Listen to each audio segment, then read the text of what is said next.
esperança pra ver o sol se pôr. Ninguém vai escrever no muro uma história de amor.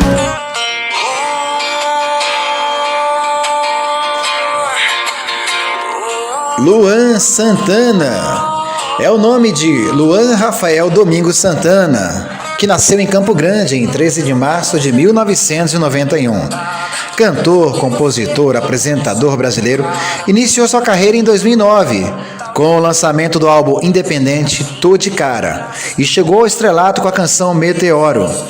No final daquele mesmo ano, lançou seu primeiro álbum ao vivo, Luan Santana ao Vivo, o qual tornou-se um dos mais vendidos durante todo o ano de 2010, vindo a ser certificado com multiplatina e foi indicado ao Grammy Latino de melhor álbum da música sertaneja. Seu segundo álbum ao vivo, intitulado Ao Vivo no Rio, em 2011, gerou aí cerca de 5 singles, sendo que todos atingiram a primeira posição na parada de singles da Billboard Brasil. Em 2012, Luan lança seu segundo álbum de estúdio, Quando Chega a Noite.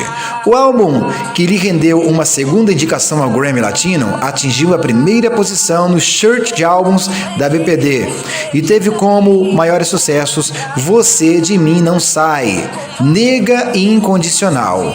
No ano seguinte, Luan lançou seu primeiro EP, Te Esperando. A faixa título do EP se tornou um hit das rádios, atingindo a primeira posição entre as mais executadas no Brasil. Falei aqui a primeira parte da história do cantor Luan Santana. E por aqui estamos conectados na boa música.